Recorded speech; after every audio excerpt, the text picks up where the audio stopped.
The following story is based on the records of the United States Air Force, the files of the Hayden Planetarium, and the actual transcripts of the tapes made by Betty and Barney Hill under hypnosis by Dr. Benjamin Simon. The purpose?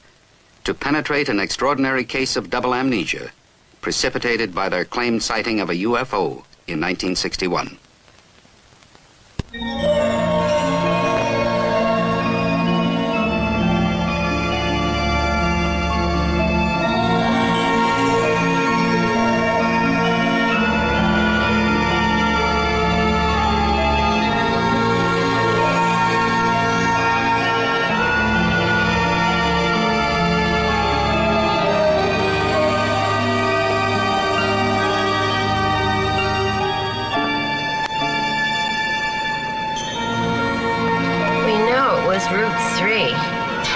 Off Route 3, and we've been on every single... Side road, dirt road, dead end, and there's no road, there's no clearing, nothing. Of course there is, we just haven't found it yet.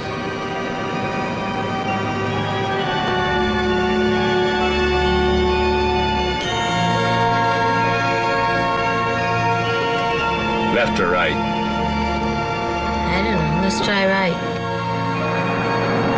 I saw the thing. I knew I saw the thing, but if my best friend told me he'd seen it, I'd say he was crazy. Benny, there have been UFO sightings all over New Hampshire. Are you saying they're all nuts, all those people? Maybe, yeah, maybe. And it's crazy to keep coming back here. It's like a compulsion, like some of those people you deal with at work. Compulsive gamblers, compulsive wife beaters. What does that make us, compulsive travelers? What's so bad about that? Because we only travel to Indian Head. We only travel Route 3, looking for a road that doesn't exist. How many times have we been back here, Betty? 7, 8 times. You always end up exhausted and fighting each other. I don't want to fight with you, Betty. Let's not come back. Let's just decide not to come back again. Ever. But we will, you know. Well, you know. Oh, it's funny how we do that. Say the same thing at the same time.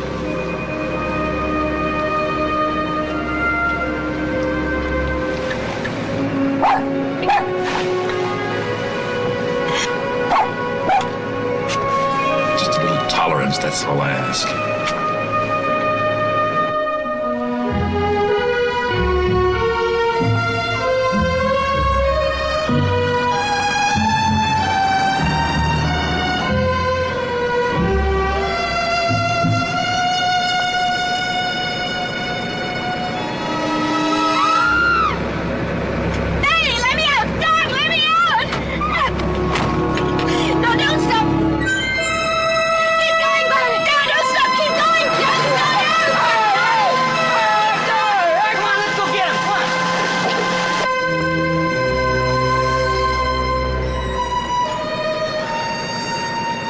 The moon sitting on the ground.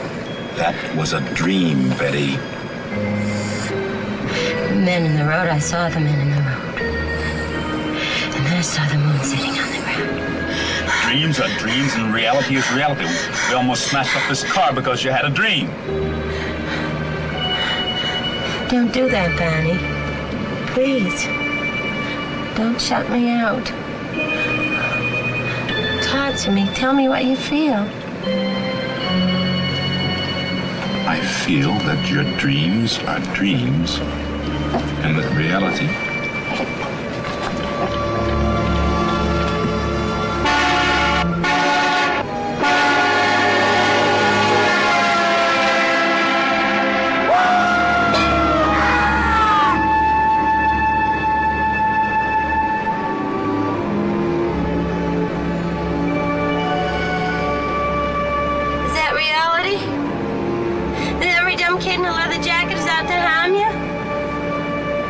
talking about? I wasn't scared, you were. Oh, don't do that, Barney. You were too. I saw your face before. And just now. I was brought up to be careful, remember? It's like an old, scratched, broken record playing inside of me. Be careful, kid, or they'll kill you.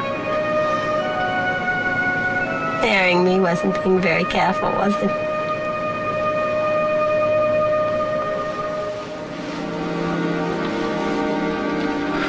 I loved you so much, I forgot to be careful. First time in my life, throughout careful.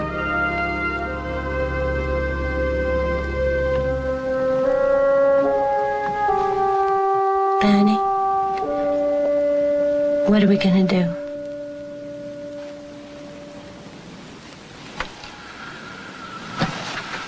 How do I know this thing happened?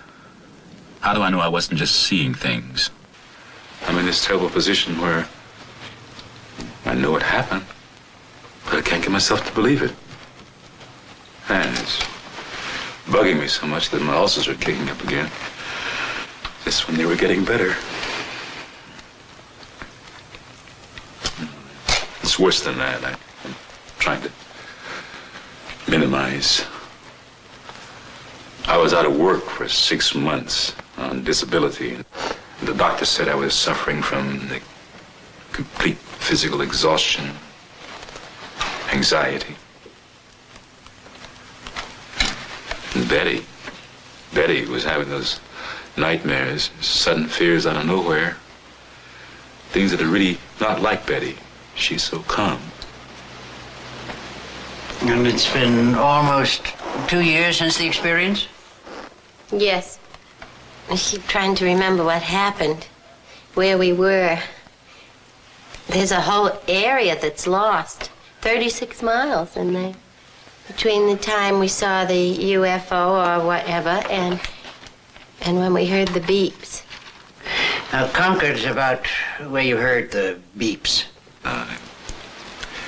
There's a beeping sound. Beep, beep, beep. Is there something shifting in the car? I don't know. Uh-oh. Do you think that thing is back again? How strange. Wait a minute. I wonder if I can make the car do that myself. It was at this moment, beeping, when your memory returned. It's a time previous to this that you can't remember. Yes, Dr. Simon, that's right. I see. We go back there. Weekends, holidays, whenever we get a chance. We were just there a couple of days ago. The 2 Indian head, you mean? Yes, trying to find... I sort of woke up from a daze and saw the sign, Concord 17 miles. Suddenly, Concord. It was so strange.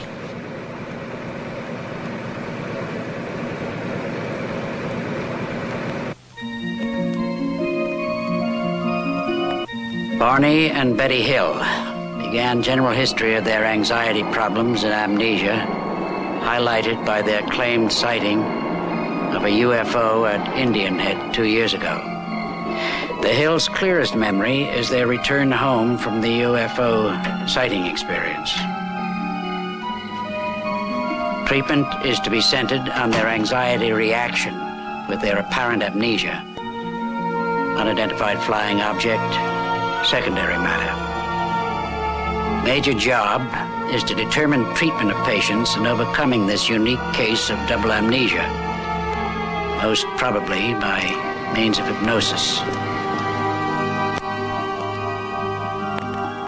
Barney Hill, 39, works for the post office, is distinguished member of NAACP, and active in community affairs, Portsmouth, New Hampshire.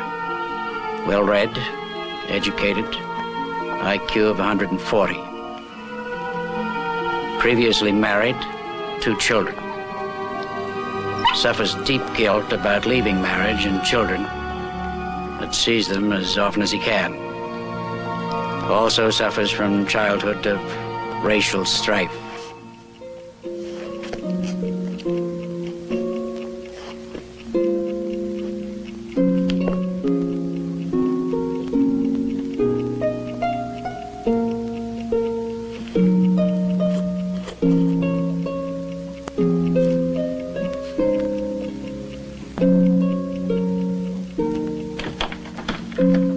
Betty Hill, 42, comes from an old New Hampshire family dating back to 1629. Previously married, 13 years, 2 adopted children, now grown. Returned to university after divorce, received degree, presently works as welfare worker for the state of New Hampshire. He has a background of security in both upbringing and heritage. Bonnie? Bonnie, did you take the clothes in the house? What? The clothes, did you bring them in? No, I was too tired. I'll bring all that stuff in tomorrow. I didn't want you to bring the clothes in the house. About the clock, you said you glanced up at the clock as you were undressing. Did you see the time? I saw that it was 5 after 5. Didn't register. I don't think Bonnie realized it either.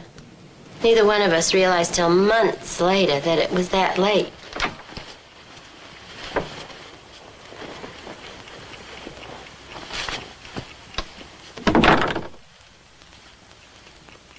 Wasn't that strange, Bonnie? Whatever it was.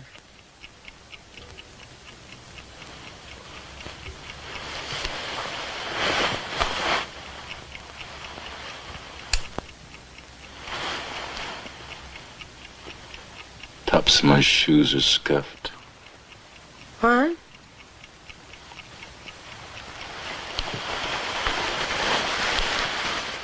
Tops of my shoes are scuffed. I don't understand. How could that be? I don't know.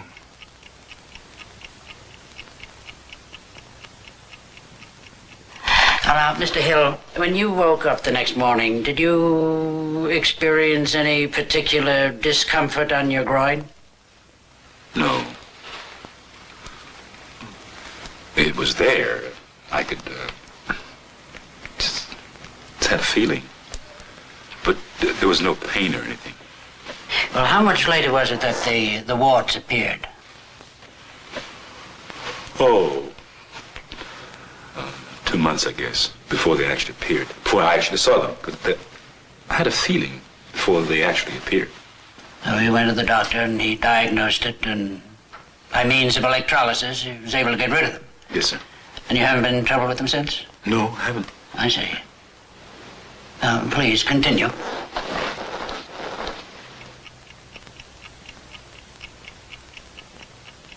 Betty, I don't want to talk to anybody about last night, all right? All right. Guess. If you want to talk about it, we can just talk about it to ourselves.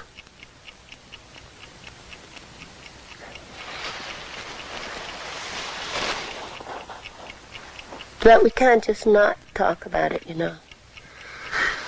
I know that. I want to talk about it to you. I don't like feeling alone with this thing. You're not alone with it, love. How could you be?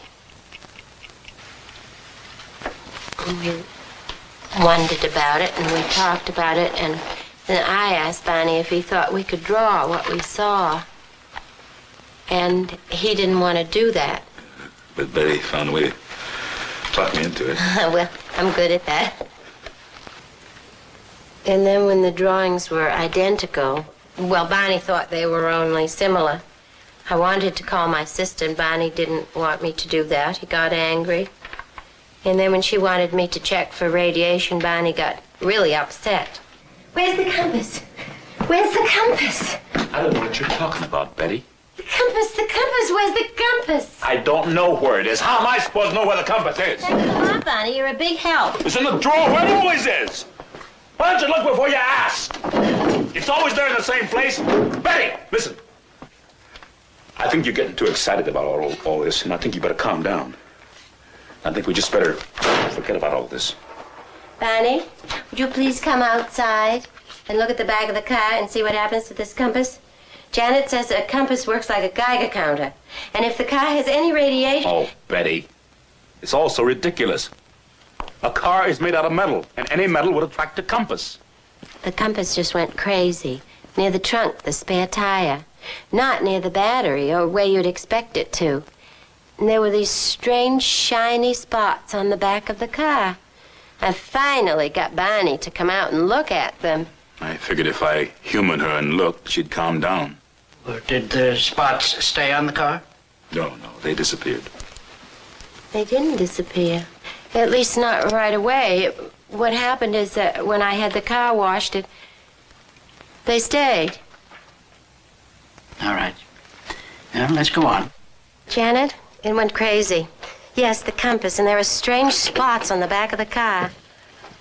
I couldn't call anybody. They laugh at me.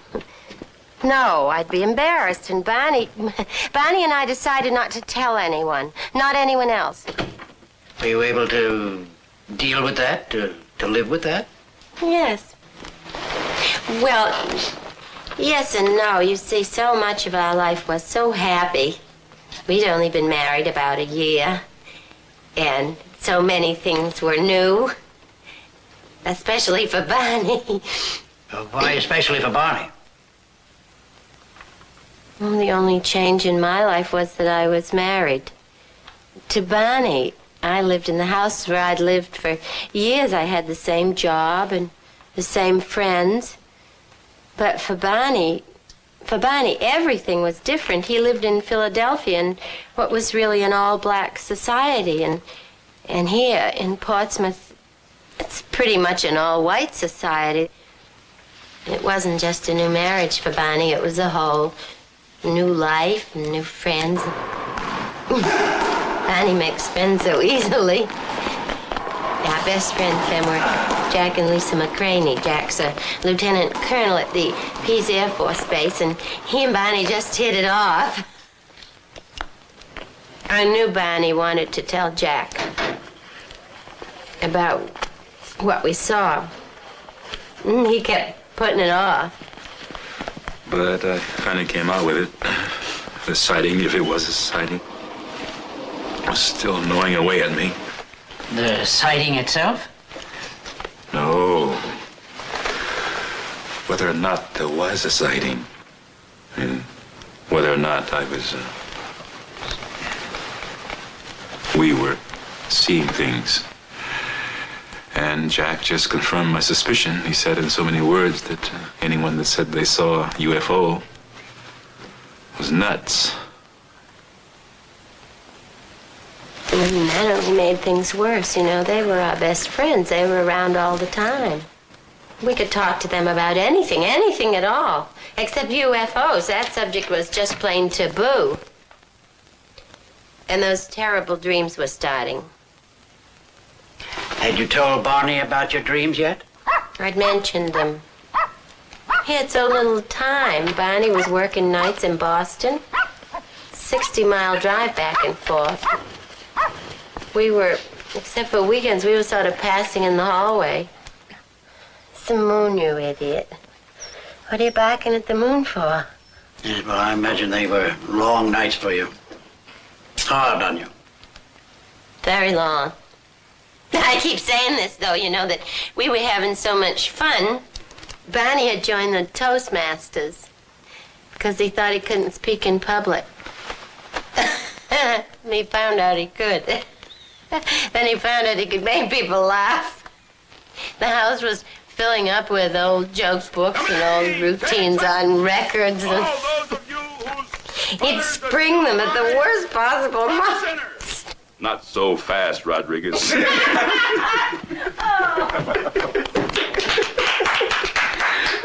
Barney, just sit down. You'll be late. Bossy little thing, isn't she? You never knew she was the oldest of 5 children. Just grew up bossing everybody. Do me a favor, Barney. Wouldn't you really like to sit down? Call off your dog, Bossy. Yeah, just like that, it would change and everything would get terrible. Like that night, Jack and Lisa were having their problems. Lisa knew we thought we had seen something. Somehow we got onto Barry Goldwater. Goodness only knows how we got onto Barry Goldwater. I heard myself saying, you know, the trouble with you white people, Don't call me you white people. Don't ever call me you white people. You can say those white people, but don't include me, Barney Hill. I'm not white, I'm human. well, I didn't ever say that again. No, you didn't.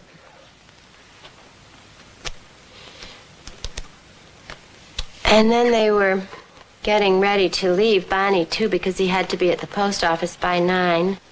And when they all were saying goodnight, you could have cut the tension with a hatchet. My fellow citizens, let no one doubt that this is a difficult and dangerous effort on which we have set out. The path we have chosen for the present is full of hazards, but it is the one most consistent with our character and courage as a nation and our commitments around the world. And then Barney came back. He said he was going to call in sick. He was so worried, and he was just lying there with this white cloth over his face to help his headache. Better? Not much. Barney, I want to ask you something. I can't, not with that thing over your eyes. It was your idea. This probably isn't the time, anyway. But I really wanted to ask you. Listen, Betty, I was just listening to the news. Barney, I said I wanted to ask you something. This is important, Betty, really important. If they actually do start shooting missiles. Who? Nobody's gonna start shooting missiles, Barney. If they do, and we're not together, if I'm at work and can't get here, now listen to me. What I want you to do is make your way to your mother's house. And I'll manage to get there. Is that clear? Yes. Yes, sure. Good.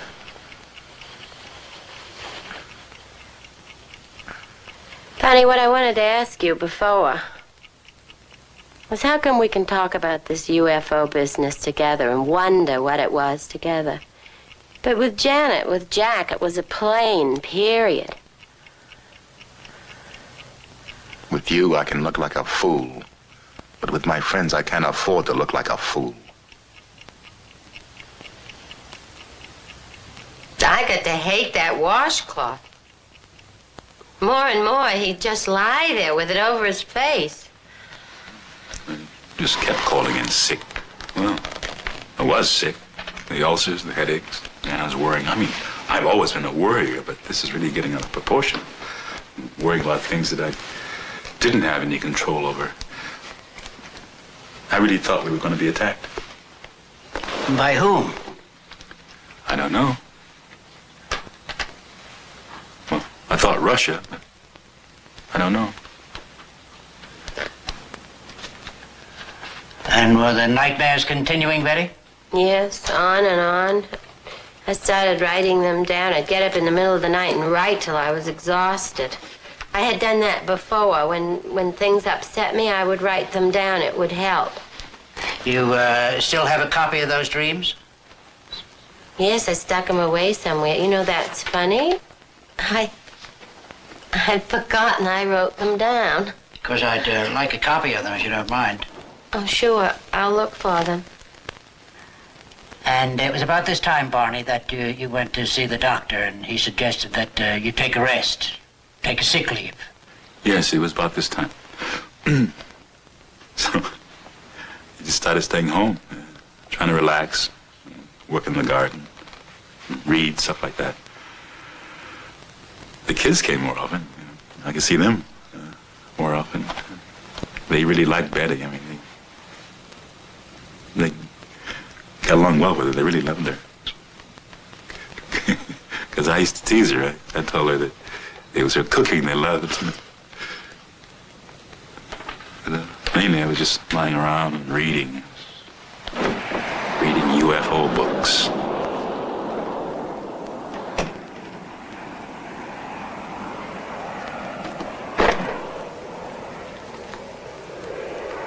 Hi.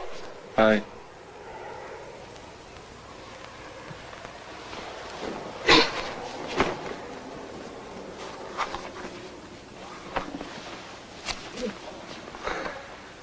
What's the matter? You upset? No, I'm not upset. Why? You weren't smiling. When you came in, you weren't smiling. I didn't notice. I did. Well, obviously you did, or you wouldn't be uptight about it. No, I'm not uptight.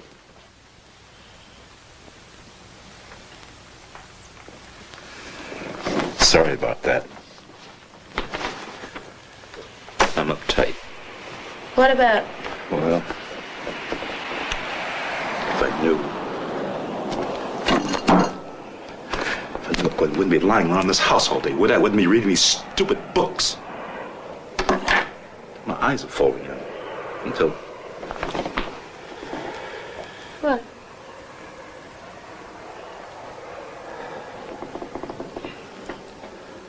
Till I think I'm nuts as they are.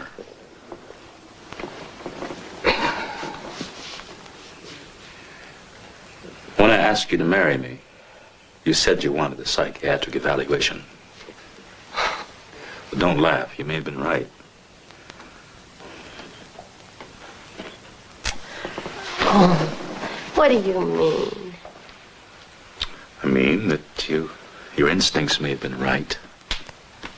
You may have sensed something. Oh, no, my love. Oh, no, you didn't understand. It wasn't you I questioned, it was me. And I couldn't tell you. Me what? I still can't. Listen, don't you know by now you can tell me anything?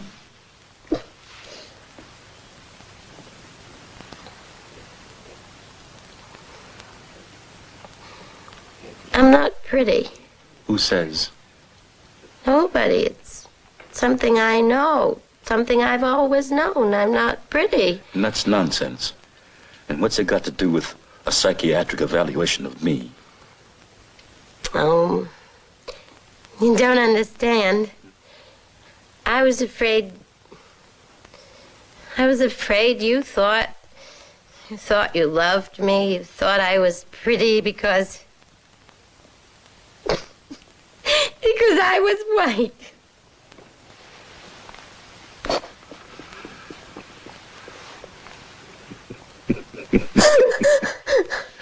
Hey, that's like me being afraid you didn't love me. You only loved my beautiful black body. Well, I do. Oh, well, there's that too. You're right. You're not pretty. You're beautiful. And I see the whole world, Betty. I see every bit of beauty in the whole world in your face. No. I see you, Betty. My love, I see you.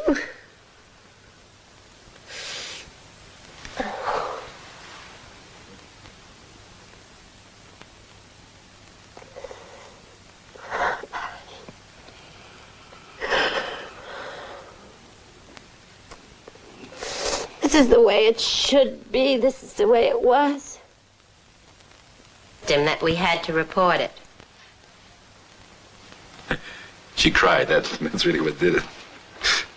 Well, whatever did it, we did call. I wasn't too impressed with how the Air Force handled it. But when Wayne Webb from the Hayden Planetarium contacted us, then I knew that Betty was right, and that we had to tell everything we saw.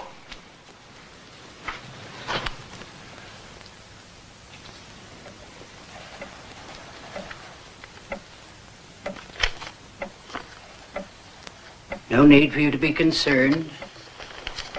No need for you to be worried. You are deeper and deeper asleep. You are deep asleep.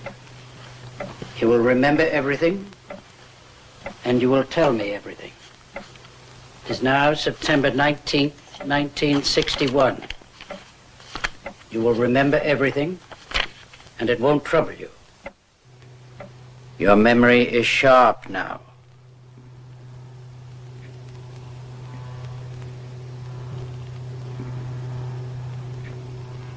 I want you to go back to the time of your vacation in Montreal, beginning with the time you left your hotel in Montreal. Yes. I want you to tell me in full detail all your experiences, all your thoughts, all your feelings, beginning from the time you left your hotel. Were you in Montreal? It was approximately 112 miles from Montreal. We were driving from Niagara Falls through Canada. Well, just go on. Tell me about your arrival there. The thoughts that were going through my mind was that would they accept me at the motel, because would they say they were filled up? And I was wondering if they were doing this because I was prejudiced. Because you're prejudiced? Because they were prejudiced. You run into this a lot, I take it. I have not actually run into being denied accommodation yet, You mean you worry about it? but I know that this does happen, and I am concerned. Did you tell your wife about your concern? Does she share it? I express it, but she does not share my concern in this matter. Very well. Go on. We are riding around, and I'm lost, and I'm concerned about the toll gate, customs. Why? I have a gun in the trunk of the car, a .32 pistol, and it is hidden in the well of the trunk of the car with the trunk mat over it. And I'm thinking, why did I do this? Why did I bring this gun along? And I know it is all my fears, that I believe the hostility of white people, particularly when there is an interracial couple. Yes, well, go on. Your memory is sharp. Where are you now? Now, we're in the country part of New Hampshire on Route 3, and I'm thinking, I've got to get a hold of myself and not expect hostility when it was no hostility there. And I look up through the windshield. I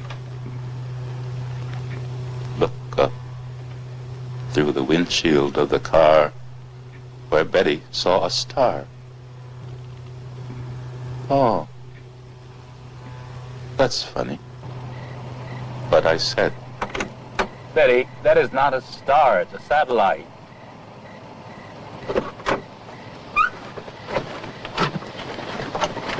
Come on, Dulcie, let's get out. Hurry up, Betty, so I can see. It's not a satellite, it's a plane. Bonnie, what kind of a plane is that? What kind of plane was it? It is right over my right, and it does not go where I thought it would go. Bonnie, I'm asking you a question. What kind of a plane is that? Oh, that's funny. It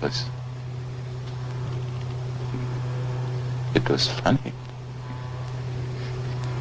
They're coming around Toward us. They're changing course. Just a Piper Cub. Bonnie, it's not a Piper Cub. You saw a small plane. Bonnie, that's not a plane. It's still following us. Bonnie! Where are you going? I just want to see it. Still there. It's coming closer. It is not. It is not coming closer. It's just way up there. Betty, what are you trying to make me believe?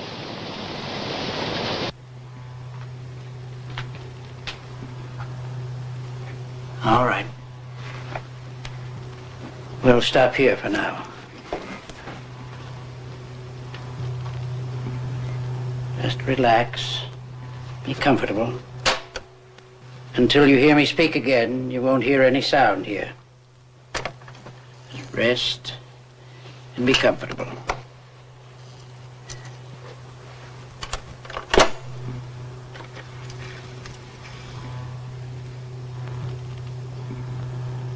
All right, you may proceed now. And I am wondering, why doesn't it go away? Do you still think it was a small plane? And I'm wondering why these pilots, why they shouldn't do that. They shouldn't do that. And I can't hear any noise. And I think this is ridiculous. I can't hear any sound. And I want to get back in the car and get out of there. I gotta get out of there. And it is still coming around towards us. And I look up and down the road, and I think how dark it is. And I think, what if a bear were to come out? And Betty is looking. I think she said, and I'm mad with her. I think Betty is trying to make me believe this is a flying saucer. And I am wondering, why doesn't it go away? I want to wake up. You won't wake up. You're in a deep sleep. You can go on.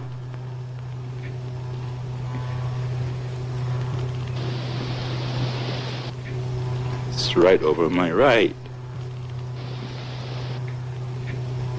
What is it? I gotta get out of here. This won't trouble you. Go on. You're remembering everything now. And I try to maintain control so Betty cannot tell that I am scared. Oh, I am so scared. But go on. This won't hurt you. Experience it. It won't harm you now. I gotta get my gun! I gotta get my gun! I gotta get out of here! I gotta get my gun! I gotta get my gun!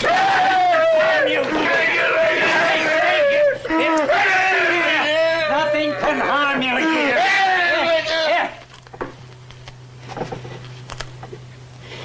You're in a deep sleep. You can remember nothing. Now calm yourself. Calm yourself. Here, come on.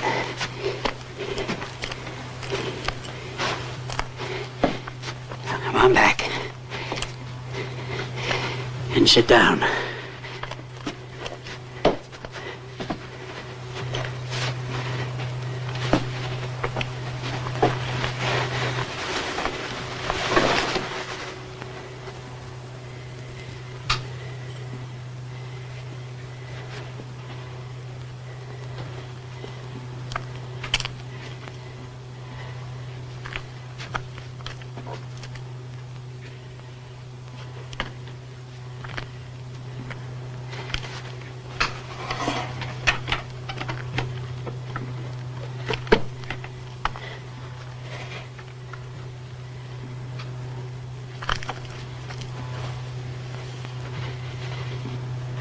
All right. You can wake up now. You can remember everything. Just go on remembering. There's no need for you to cry out. You're calm now. You still feel you have to get your gun? Yes, It meant to harm you, you felt? yes. And I open the trunk and I take it out and I put it in my coat. And I look and I say, I'm not afraid. I'm not afraid. I'll shoot it down. And I run out across the road. And There it is, up there.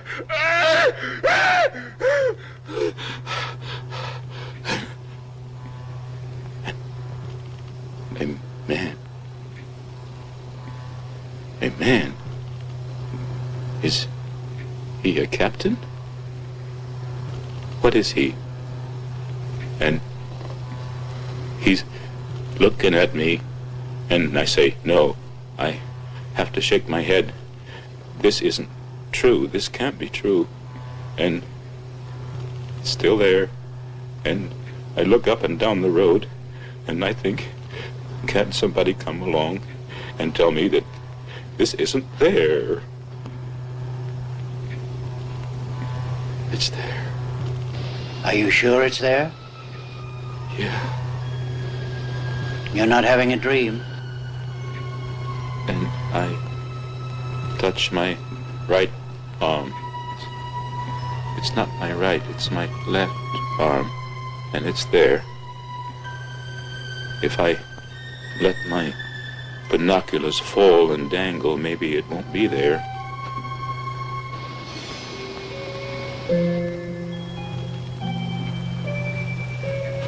But it's there. Why? What do they want? What do they want? And this one person looks friendly to me. He's friendly looking. And he's looking over his right shoulder at me, and he's smiling, and he's friendly. But the other one, with the evil face, he looks like a Nazi. He's a Nazi.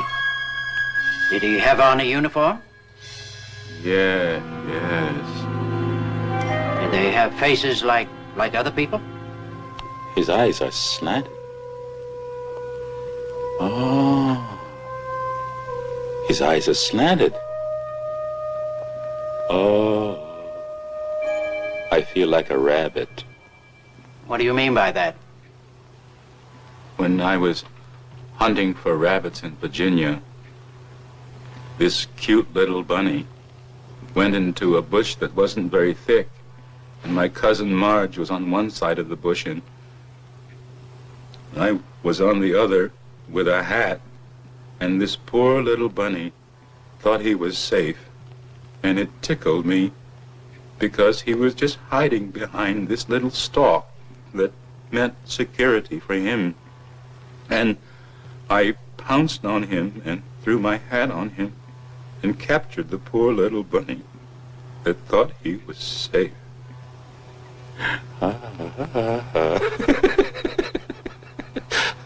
Isn't that funny? I thought of that standing out there in the field. I'm that bunny. I'm gonna be pounced on. I'm that bunny.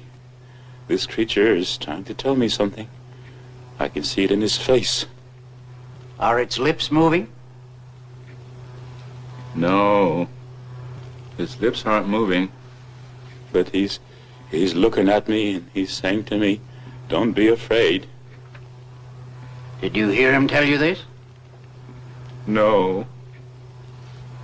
You felt he said it? I know. And he said, just stay there, he said. And he's telling me not to pull the binoculars away from my eyes. And oh, God, give me strength. I'll fight it off. I'm not afraid. And I run out across the road, and there it is, up there. Oh, those eyes. Oh, can't I please wake up? Just a little longer. You'll get through this, all right. I don't understand. The eyes don't have no body. They're just eyes. Oh, that's what it's got to be. It's a wildcat up a tree. Oh, That's what it's got to be. Oh, I know. It's the Cheshire Cat in Alice in Wonderland. It disappeared too, and only the eyes remain. Oh. You don't seem to be frightened anymore. No, they're not gonna do anything bad. Just floating about. I'm that bunny. I've been captured, but just floating about. It's so ridiculous, isn't it? Oh, really funny. I wonder where they come from. They're not gonna do me any harm. I wish I could go with them. Oh, what an experience to go to some distant planet. Maybe this will prove the existence of God. Isn't that funny? To look for the existence of God on some other planet.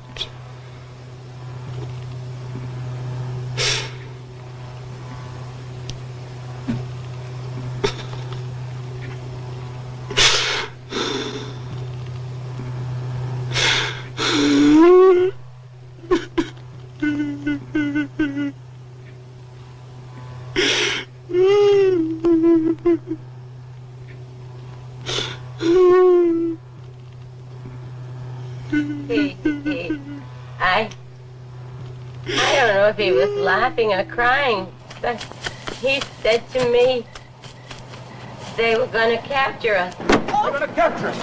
We gotta get out of here. Look out! Look out! You can see them. They're right overhead. They're right directly over our car. They're out there. I don't see anything. It's all black. I don't see them.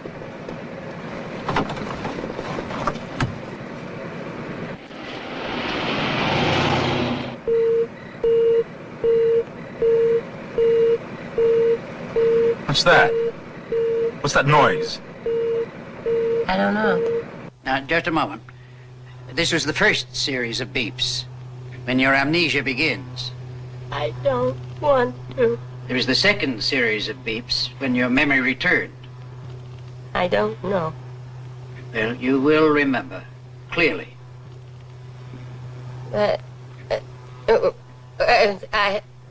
my mind's blank.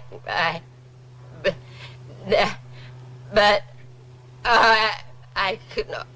I almost remember. You can remember. Oh, I get this point. I can't get beyond those beeping. You can get beyond it. It's all right. You've never remembered it before. This is the 2 hours you could never remember until now. Because you're there now. It's all right. Go on. Remember. No need to be upset.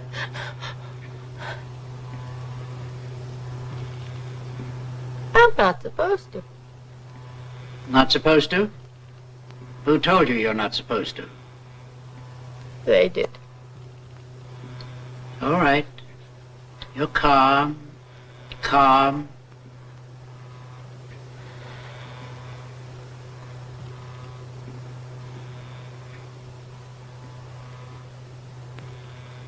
We're driving along.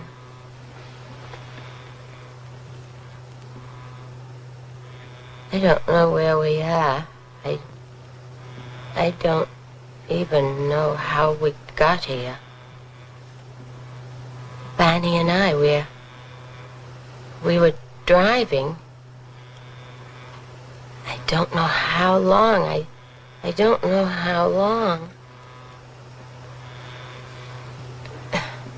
We haven't even been talking. I was just sitting there, feeling that something's going to happen. I'm not really too afraid. Except now I am. That time I didn't feel afraid. Why are you crying if you're not afraid? I'm afraid now. But then I wasn't afraid. I was afraid. I was afraid when I saw the men in the road. The men in the road? I've never been so afraid in my life before. Tell me about the men in the road. It's all right. You're safe here. Tell me about the men in the road. Betty, don't fall asleep. I want you to stay awake so you can remember. Tell me about the men in the road. It's all right. You can go on now. I don't know what happened. You can remember everything now. What did these men look like? Did you see their faces? No. How were they dressed? Did they have on a uniform or ordinary clothes? I couldn't say. I don't know. I can't remember. I'm not supposed to remember. All right. Your memory is sharp now. You needn't worry. You can remember everything. Now tell me what happened. What are you thinking now? I'm thinking I'm asleep. Asleep in the car? I'm asleep and I've got to wake up. I don't want to be asleep. I keep trying to wake up. And then I open my eyes. I'm walking through the woods. I open my eyes quick and I shut them again. And Barney is behind you? There's a couple of men behind me, and then there's Barney. There's a man on each side of him. And my eyes are open, but Barney's still asleep. He's walking and he's asleep. And then I begin to get mad. And I said to myself, who the heck are these characters and what do they think they're doing? And I turn around and I say, Barney, wake up. Barney, why don't you wake up? And I'm getting really annoyed at Barney. And I say, Barney, wake up. Is Barney his name? And I wouldn't answer. And then the leader, there's no reason to be afraid. We just want to do some tests. And then when the tests are over, we'll take you and Barney back to your car. You'll be on your way back home in no time. And then come to a clearing. And there was, I wish it were light so I could get a better picture of it. There's a ramp to the door. The object was on the ground. The moon sitting on the ground. The object was on the ground? I think that's the same one I saw in the sky. And I thought it was the moon. We go inside, and there's a corridor to the left. In the corridor, there's a room. Men who spoke English is in the room.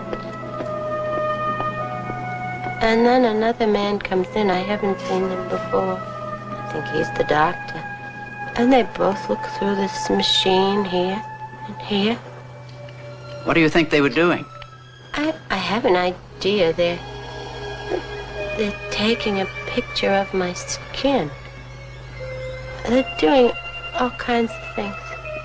And then they took something like a letter opener, only it wasn't, and they scraped my arm here.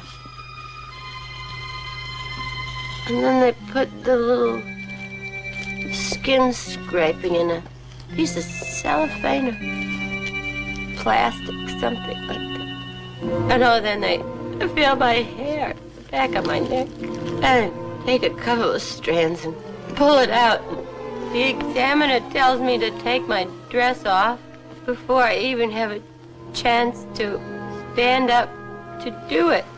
Your dress has a zipper down the back? Yes, it zips down the back. The examiner unzips it and slips my dress off. And they're talking. I don't know what they're saying. I couldn't understand that part. I want to do some tests. I want to test your nervous system. I don't know how our nervous systems are, but I hope we never have nerve enough to go kidnapping people off the highways as you've done. I'm lying on the table. I don't know what they're doing, but they seem so happy with whatever it is they're doing. And they touch me with a needle. Doesn't hurt. It's something like a TV screen. And then they turn me on my stomach and then back over on my back. And I see the doctor has a long needle in his hand. Go on. Go on, it's all right. What are you going to do with that? And he tells me that it won't hurt. He just wants to put it in my navel. It's just a simple test. Stop, it's hurting, take it out! And the leader comes, he rubs his hands over my eyes and says it will be all right. I won't feel anything. The pain's gone away. Still sore when put that needle in. I don't know why they did that, because I told them they shouldn't do it. Did they make any sexual advances to you? No. I asked the leader, I said, why did you put that needle in my navel? And he said,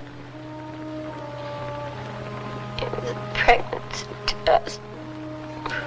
And I said, I don't know what you expected, but there was no pregnancy test here.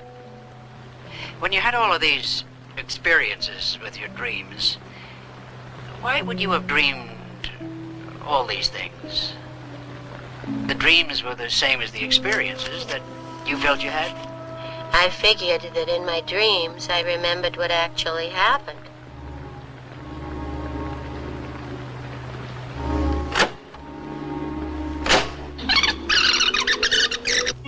Did these men speak to you? Only the one I thought was the leader. What kind of language did he use? He did not speak a word. I was told what to do by his thought, his thoughts. And I was always aware that somehow there was something peculiar, which is the absence of a mouth. There seem to be indications that a great deal of the experience was absorbed by Barney Hill from Betty, in spite of his insistence that this was his own. And there are definite indications that her dreams had been suggested as a reality. The implications are self-evident. Go on, it's all right. And so then I asked him where he was from. And he asked me if I knew anything about the universe. And I told him, no, I knew almost nothing. But don't judge this country by me. There are people who do know all about the stars. And there was this one big circle, and it had a lot of lines coming out from it. And then to another circle, quite close, but not as big. You think you could draw the map? Yes, I think so. He said these were places they went to occasionally, and the broken lines were expeditions. And I asked him again where his home port was, and he said "Where are you on the map?" And I looked. I laughed and I said, "I don't know." And he said, "If you don't know where you are, there isn't any point of my telling where I am from." Or did they actually speak English? I've been telling myself I heard them in English with an accent, but I don't know. Could it have been thought transference? No. I knew what they were saying, and they knew what I was saying, but if it... I knew what they were thinking. I knew what they were thinking. And I said, "You promised I could have the book." And he said, "I know it, but the others object." And I said, but this is my proof." And he said, "That's the whole point. They don't want you to know what happened. They want you to forget all about it." I won't forget about it. You can take the book, but you can never, never, never make me forget.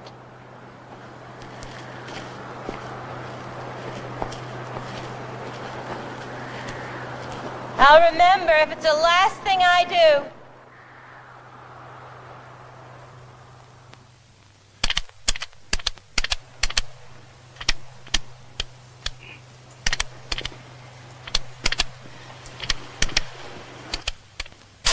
Why do you think they were examining your skin? You suppose it was because your skin and Barney's skin were of a different color? I don't know. I think it's because their skin and mine were different. And I started to get out of my car, and I felt myself supported by two men, and my eyes were closed. Now, just a minute. Didn't Betty tell you this? No, Betty never told me this. But didn't she have dreams of this and talk to you about them? Betty said that we were inside a UFO in her dreams, not how we got there. Yes, but didn't she tell you that you were taken inside? Yes, she did. Well, then she told you everything that was seen inside and about being stopped by these men? No, she did not tell me about being stopped by the men. She did not have this in her dreams. I saw this.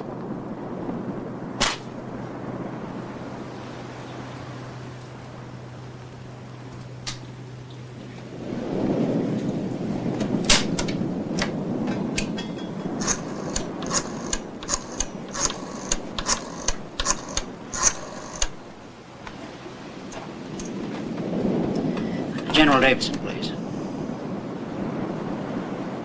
Jim. Men. Look, I've got a problem.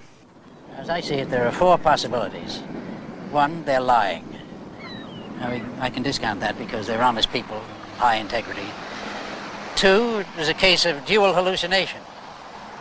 It's improbable for reasons I won't go into. And three, the incident was a dream or an illusion. Now this, I intend to explore further. What makes you think it was a dream? Well, I didn't say I thought it was a dream. I said I'd explore it further. You know, I remember you saying exactly the same thing about a young lady in freshman biology that you thought you were in love with, that you wanted to explore that. All right. Now, the reason I'm going to explore it further is because a background existed. A sensitized background existed on which a fantasy could be imprinted to be experienced later as a dream. Now, hold it, man. You lost me. Yeah, well, forget about that. I can't discuss the personal aspects of this. But what I really want to know is the sighting of a UFO probable? More important than that, has there ever been an actual case of an abduction aboard a UFO? Is that possible? Do you want the official Air Force position, or... Well, I want whatever you can tell me. All right.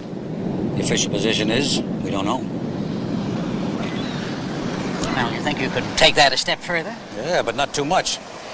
Because each year, after investigating about 1,500 reports of UFO sightings, we've come up with a 95% explained natural phenomenon.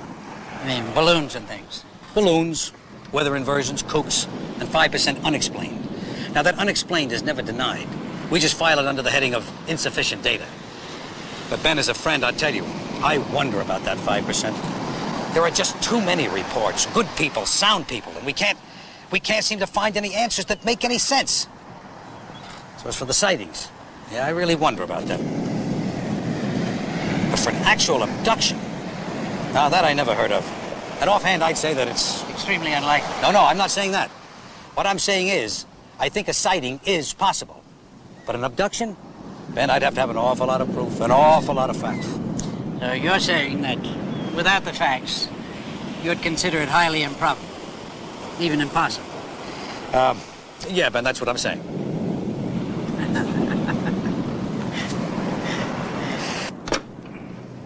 Barney and Betty Hill have hypnotized each of them separately, and each of them separately remembers in general the same experience. I suspect that in this stage of therapy, the sighting of an object, which could possibly be a UFO, triggered an externalized fantasy, a fantasized trauma which the Hills have projected their inner turmoil. I just had a hysterical thought. What if Dr. Simon were a spaceman? Oh, Betty, don't be ridiculous. Neither Barney Hill nor Betty Hill realize that their experience, as described, is almost identical to the long report that she wrote about her dreams. If he changes his mind and decides not to let us start listening today. Of course he's gonna let us listen. He said so.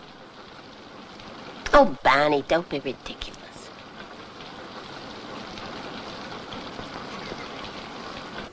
So he asked me, what are vegetables? I just couldn't explain what vegetables are. And he said, was there one kind I liked? And I said my favorite was squash. And he said, tell me about squash. So I said it was yellow usually. And he said, what's yellow? And I started looking around the room. And I couldn't find anything yellow at all. Now, I want to read something to you. He asked questions. What did vegetables look like? My favorite one, squash. What did it look like? I tried to explain the color of it and looked for some yellow coloring in the room, but could not find any. It's from my dream. But I wrote down. Yeah, well, now, I want to explain something to you that you probably know already. The rules that operate for the conscious mind don't operate for the unconscious mind. Things are and are not all at the same time. Now, under hypnosis, what a subject believes determines what is truth to him. Wait a minute. Would you say that again? Well, in other words, what comes out under hypnosis, you believe to be true. It is true for you. But a fantasy or a dream can be as true for you as reality. I said I hoped that somehow we would meet again. Maybe he would come back. And he said, well, he would try. And then they all turned and started to go back. And I get up to the car, and Barney's inside, and I say, come on out and watch him leave. Don't be afraid, Delcy. There's nothing to be afraid of. And so we're watching them leave. And it starts glowing, getting brighter and brighter. It's a large ball, a big orange ball, and it's glowing and rolling just like a ball. And I'm so happy. Suddenly, the ship became a bright glowing object, and it appeared to roll over like a ball, turning over about 3 or 4 times, and then sailing into the sky. There's one thing I don't understand. Suppose it was a dream. Could we have both had the same dream? Now, that's an aspect that's been puzzling me, and no, I don't think you could. At first I thought, because Barney was more ready for a trauma, that he had transferred a fantasy to you. Then I thought, because it seemed more likely, that you had transferred your dreams to Barney. Because Barney is more susceptible. Well, I'm not quite sure how to take that. But I'll tell you something.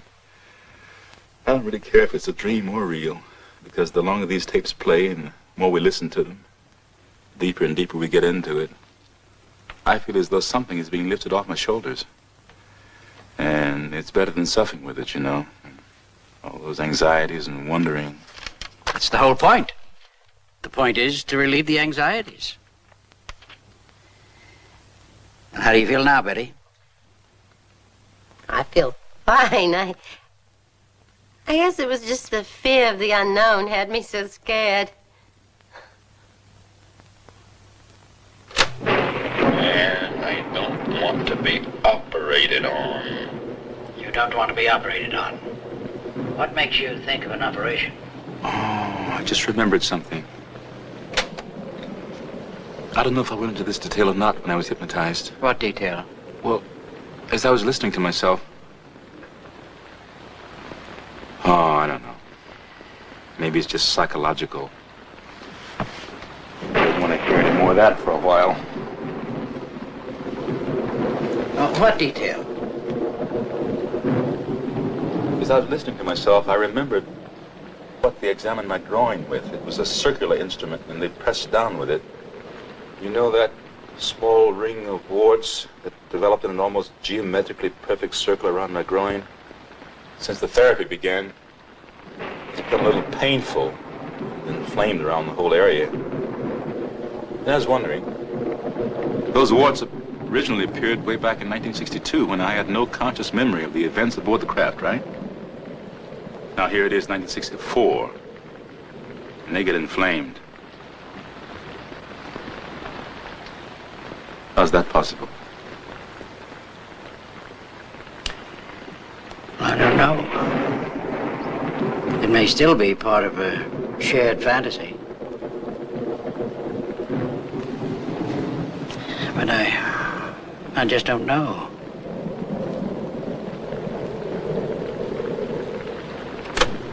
I want to wake up. You won't wake up. You're in a deep sleep. You can go on. And I look and I say, I'm not afraid. I'm not afraid. I'll shoot it down. And I run out across the road. And there it is, up there.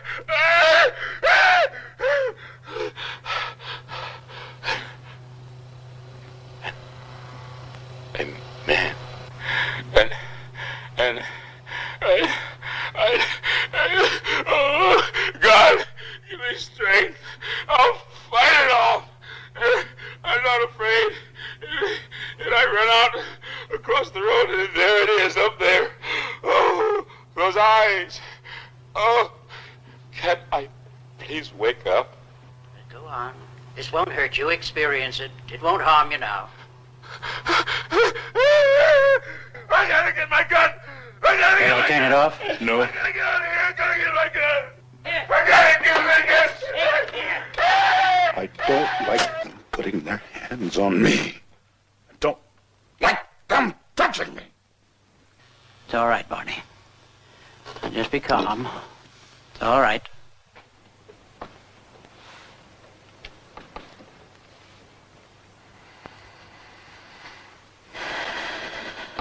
Dr. Simon, I don't want to offend you in any way, you understand? I have a great respect and admiration for you. And I can only thank God that we came to you with all this. But your theory about dream or fantasy, it's real. It did happen. I know that now.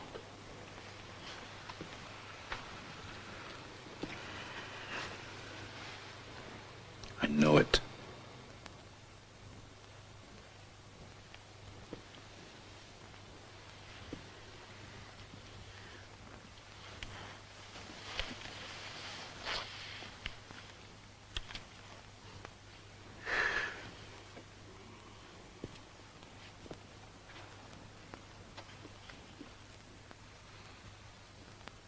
Dr. Simon, I haven't said before either how grateful I am.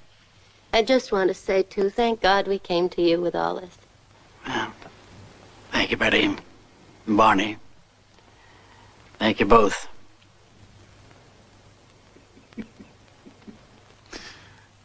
I had the feeling, listening, that I gave you a few bad moments there. Oh, I tell you. His little old heart went pit-a-pat a couple of times. You're a big man, Barney, and going for your weapon. I had that gun in my coat the whole time. Can you believe that? Walking along, with my eyes shut. Scared little bunny rabbit. And a gun in my coat. And you didn't have a gun, and you're half my size, and you're telling those creatures off. Mighty Mouse. What in the world was I so afraid of? Betty, you had a good time. Well, what do you think? He must have given it some thought.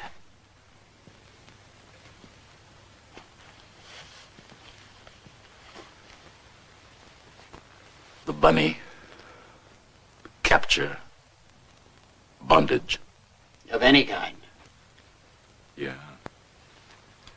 Of any kind. The dark.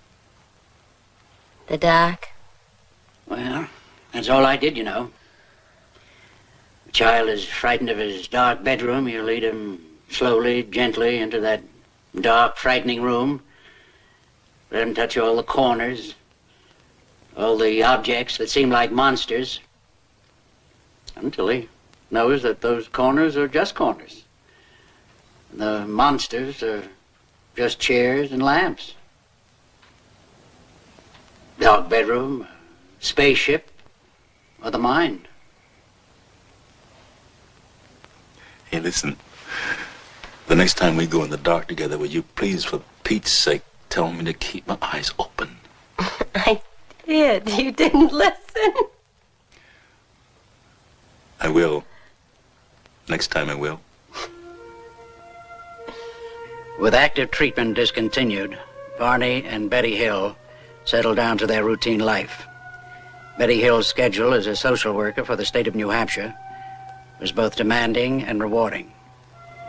Barney Hill continued in normal fashion at the post office department and increased his community and political activities. He served on the board of directors of the United States Civil Rights Commission, the NAACP, and the Anti-Poverty Program. As their doctor, I felt that their treatment had been successful. The primary purpose, to penetrate the amnesia in order to relieve their anxieties, had been accomplished. The question concerning the real or fantasized aspects of the trauma remains a question. Daddy, you were so silly. And I'm so proud of you. Oh, so proud. Do you remember when we were in the middle of all that mess? We were fighting all the time about just everything. Well, I told you. No, well, first you said that. Well, you know, you were talking about if you had a stroke, and you asked me if I would be all right. I remember. And I told you I wouldn't be. Well, Bonnie, that's not true what I said. I would be all right. You know why? Because you've given me so much love, so much laughter, snatches of song. Last the rest of my life. So I could be alone if I had to. And I would be all right. And you made up for every bit of unhappiness that I've experienced in my whole life.